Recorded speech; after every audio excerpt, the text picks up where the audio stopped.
Hi friends, welcome to நூராவல். இன்னைக்கு நம்ம என்ன பார்க்க போறோம்னா ஸ்வீட் பொட்டேட்டோ வச்சு ஒரு அல்வா ரெசிபி தான் பார்க்க போறோம். இந்த ரெசிபி ரொம்ப ஈஸியாக செஞ்சிடலாம். நீங்கள் ஸ்வீட் பொட்டேட்டோ செஞ்சீங்கன்னு அல்வா செஞ்சீங்கன்னு யாராலையும் கண்டுபிடிக்க முடியாது. அந்த அளவுக்கு டேஸ்ட் ரொம்பவே சூப்பராக இருக்கும். வாங்க எப்படி செய்யலாங்கிறத பார்த்துடலாம். ஃபர்ஸ்ட் நம்ம வெல்லம் காய்ச்சி எடுத்துக்கிடுவோம். உங்களுக்கு ஸ்வீட் எவ்வளோ தேவைப்படுதோ அந்த அளவுக்கு சேர்த்துக்கோங்க. கொஞ்சம் வெல்லம் சேர்த்துட்டு கொஞ்சமாக தண்ணி சேர்த்து. இதுக்கு வந்து பாகு பதம்லாம் தேவையில்லை, வெல்லம் கரைஞ்சி வந்தால் மட்டும் போதும். வெல்லம் நல்லா கரைஞ்சிருச்சு. இதை நான் வடிகட்டி இப்போ எடுத்துக்கிறேன்.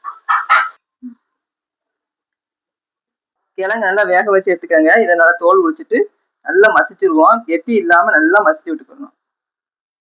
இந்த மாதிரி நல்லா மசிச்சு விட்டுக்கோங்க. இதை வந்து நம்ம பேன்ல மாற்றிடலாம். நம்ம வடிகட்டி வச்சிருக்கிற வெள்ளத்தை இதில் சேர்த்துட்டு நல்லா கிளறி விட்டுக்கணும்.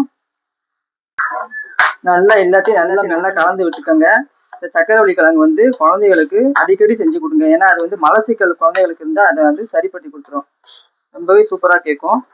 அடிக்கடி செஞ்சு கொடுக்கலாம். இதை வந்து அடுப்புல வச்ச பிறகு கொஞ்சம் கெட்டியா இருந்துச்சுன்னா கொஞ்சமா தண்ணி சேர்த்து இந்த மாதிரி லைட்டா இந்த மாதிரி கொண்டு வந்துருங்க.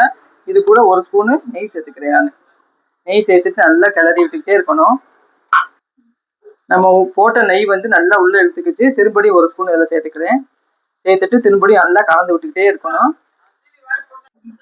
இந்த மாதிரி பேன்ல ஒட்டாம நல்லா வந்துட்டே இருக்கணும். லாஸ்ட்ல இறக்குறப்ப நம்ம வந்து கொஞ்சம் ஏலக்காய் பொடி சேர்த்து இறக்கிடலாம். ஏலக்காவும் நட்ஸையும் போட்டு இறக்கிடலாம். நம்மளுடைய சக்கரவள்ளி கிழங்கு அல்வா சூப்பராக ரெடி ஆயிடுச்சு.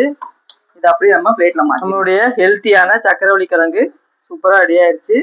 நீங்களும் வீட்டில் ட்ரை பண்ணி பாருங்க. ரொம்பவே சூப்பராக இருக்கும், டேஸ்டியாக இருக்கும். ஹெல்த்தியான ஸ்வீட் பொட்டேட்டோ அல்வாவை நீங்களும் வீட்டில் ட்ரை பண்ணி பாருங்க. இந்த வீடியோ பிடிச்சிருக்குன்னு நினைக்கிறேன். பிடிச்சிருந்தா லைக் பண்ணி, ஷேர் பண்ணி, சப்ஸ்கிரைப் பண்ணிடுங்க.